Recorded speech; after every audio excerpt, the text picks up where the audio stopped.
There are quite a lot of confusion and questions people ask as homeowners about how the whole renovation process goes. And most of the time, they are terrified about big changes. They want to act smart, save money, work with the right people, and do definitely not want to deal with complications. Though, let's face it, complications are inevitable, even small you might consider.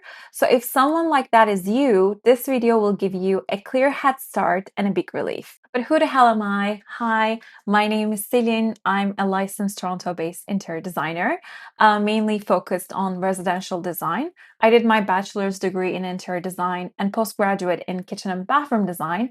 What I realized over the years, when it comes to homes, believe it or not, there are tons of details people might overlook. And there are always the same questions they ask. In today's video, I will cover top questions homeowners ask, and I'm not just going to hand you a to-do list, I'm going to walk you through the mindset and the process so you can be multiple steps ahead of many people. I believe in only 5 things when it comes to a successful design, and those are problem solving, practicality, time efficiency, effective communication, and lastly, creativity. If you have this combination, voila. So let's just jump to our first fear on the list. What is renovation versus remodeling? That's the confusion. So, yes, they are not the same thing, and the difference can change how you plan, what professionals you need, how long it will take, and how much you will spend. Renovations are all about like working with what you already got. You keeping the layout, the structure, literally the bones, but you're upgrading the look, function, and feel. Think of it like a glow up. It's not a total identity change. It can be new lighting, fresh painting, cabinetry, new tiles, new flooring. These are kind of like less intricate work. Remodeling is more intricate. Most remodels involve professionals like architects or engineers, contractors, and city permits. Because when you start moving walls and plumbing, you are playing with the skeleton of the house, and that's a serious business. And here's the hard truth: remodeling takes more time, more money, and more decisions than most people expect. And it's not a big but, it can completely transform how you live in your home. Let's say your kitchen is boxed and cut off from the rest of your living space. In a renovation, you would replace the cabinets, tiles, appliances, but in a remodel, you might knock down a wall, move the sink, reroute the gas line, and completely rethink the flow, which equals more expenses. Ask yourself this: am I changing the space function? If yes, then you are remodeling. The second question most of the time I hear is, what is the process now? It is completely normal to feel unsure about where to start, who to talk to, or how to find the right service for your home project. First step is figuring out what you actually want to fix or improve. This is where understanding the difference between remodeling or renovating becomes essential. Ask yourself, is the layout working for me?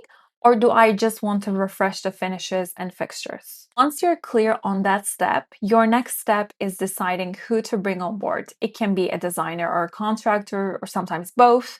Starting the process by speaking with an interior designer or an architect is a smart move if you want one expert or firm to handle the big picture. These can be layouts, technical drawings, coordination with trades. So it gives you a peace of mind, especially if you don't want to get into that nitty-gritty of managing multiple moving parts.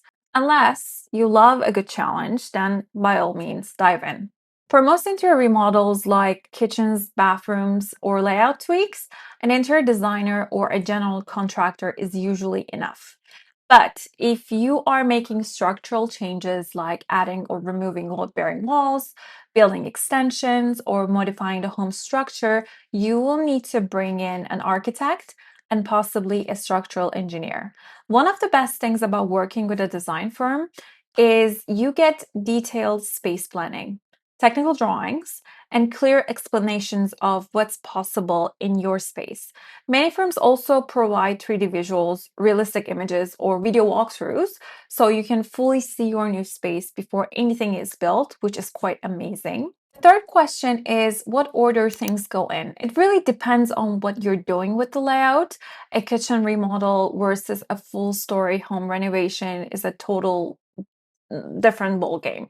But let's break down some general industry standards so you have a clear idea of how the process usually flows, especially for a new build or a complete remodel. Timeline typically goes like this. There's initial consultations. You will start booking consultations with a few different firms. This step is all about seeing if you're on the same page and if there's a good fit in the terms of vision, communication, and working style. The second would be the concept development. Once you've chosen who to work with, the design phase kicks off. You will go through concept drawings, deep dive into layouts, review elevations, go back and forth on renders.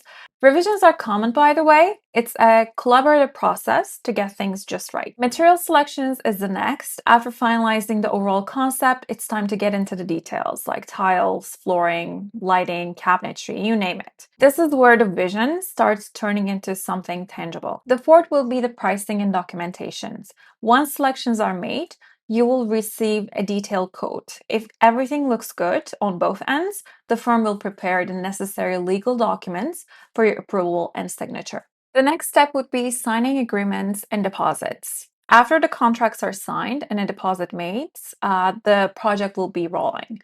If there are any pending decisions or additions, they're often addressed in separate addendums to the original contract. The project management and execution process is from here, your project manager or designer becomes your main point of contact. They will keep you updated, coordinate with trades, plan schedules, and ensure everything stays on track. This role is, by the way, is really crucial, and you want someone organized and communicative and calm under pressure. The last step, well, congratulations, you guessed it. Welcome to your new home, hopefully with no regrets and completely excited. The other question is, how do I choose the right team? There's only so much you can do when you're looking to hire a design professional for the first time, which is very normal. It's unfamiliar, and let's be real, it can feel overwhelming. For most designers and architects, we usually start by asking for referrals from friends, family, or past clients. But what if you don't have any referrals to lean on? No stress. Here's what I highly recommend instead. Start by checking local design directories. For example, in Canada, you have DDA Canada and Arido, both reputable organizations that list registered professionals recognized in the industry. Another route is platforms like House, Instagram, or simply searching through Google for local firms near you. Obviously, and I mean this is no brainer, you want to look at reviews and past projects. That helps you figure out if their aesthetic aligns with yours. But beyond visuals, here's what it gets real. You need to pay attention to how they communicate with you and how transparent they are.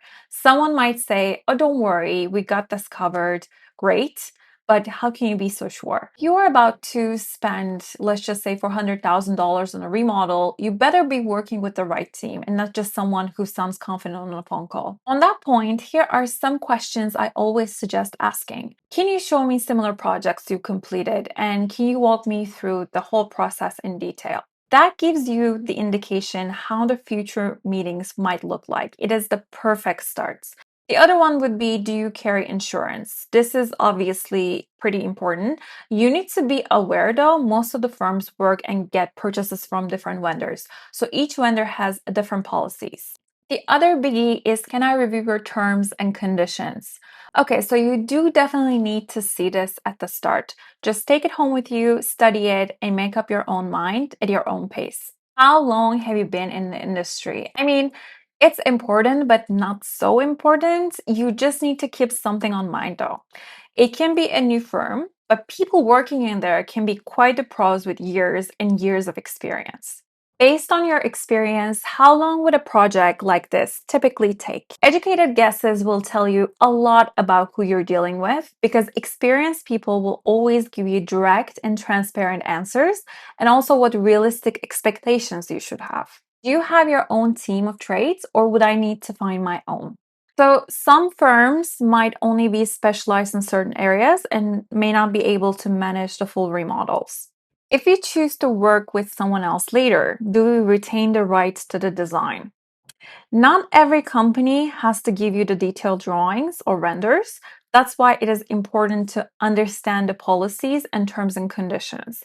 By the way, they don't necessarily need to give it to you all the details because they are doing the business for a reason. So just to keep in mind, don't feel offended if that is the case. They might give you conceptual drawings, which is fine, but maybe not the constructional drawings. I could honestly list so many more questions you should ask, which is why I have created a completely free in-depth guide to help you out. Download link is in the description below. If you're serious about making smart decisions with your project, do yourself a favor and check it out. And remember this, your money needs to be worth it. Credentials and experience are important, but if someone lacks clear communication, isn't transparent about timelines, or budget ballparks, yes, in early stages, it is all educated guesswork. Or if they simply don't speak your language, those are major red flags. You will potentially spend quite a lot of money, so you're not just hiring a design service, you are partnering with someone who will bring your home to life. That's why make sure they are the right fit. Our fifth question is, can I live in the house during reno? Let's be real, accommodations aren't cheap, and moving out during a renovation can seriously stretch your budget. But if we're being really realistic, you should start preparing for your rental search early because chances are you will need one. If your project scope is small, say a powder room or a guest bedroom, that's not essential to daily life, then it's probably no biggie. Maybe you got a work from home setup, multiple bathrooms, or even a second kitchen. In that case, you might be able to manage. But let's get into why most of the time you really shouldn't or flat out can't stay. When it's a full gut job or a major remodel, you are going to want to dodge more than just dust. You'll be navigating tradespeople in and out, constant noise, and that's just the beginning. There are serious safety concerns, tools and materials everywhere, exposed wiring, blocked exits, and most importantly, you might not even have a functioning kitchen or bathroom. Not exactly livable. The biggest red flag is mental health. Believe me when I say this, 90% of the time people get frustrated, anxious, and desperate to get back to their normal lives. Noise, dust, zero privacy, it all adds up and takes a toll. And our final question is, how do I even know what a realistic renovation budget is? Yes, we all crave a big number at the end and we want the answer really fast, but you have to think about the huge factor. Any type of remodeling or renovation service will involve guesswork at the beginning. As long as you're not just changing a furniture or decor, you'll end up with a custom process each time you start a big project. You'll be dealing with multiple tradespeople, electricians, plumbers, design services, flooring, painting people, and maybe engineers. So your estimate will actually become clear towards the end. That's why it is always a good idea to get consultations from different design firms or contractors early on to understand what you might be getting into. They will mostly likely give you a budget that ranges from economical to high end. They prepare this guesstimate based on their expertise in past projects. Prices also depend on where you're located and what kind of firm you're dealing with. If you're living in a city versus, let's say, a more suburban area, the prices will be significantly different, but that's pretty standard across every industry. You might choose to work with a decent sized firm that focuses on maybe mid-range renovations, or go for an award-winning luxury firm that caters to high-end clients. So it really depends on your choices. I highly recommend choosing 3 firms from each category if you're just starting this process. I always follow the rule of 3. If it's more than 3, it will just leave you more confused and overwhelmed with decision fatigue. We don't want that. By asking the right questions and doing your homework ahead of time, you can make this long process totally worth your time, health, and money. Hope you really enjoyed this video and learned something valuable. You can find all the information below for future reference, completely free. And my main goal for this channel is to always create impact and make our spaces more practical, beautiful, and actually worth living in. So if you want to learn more, stick around and I will see you in the next episode.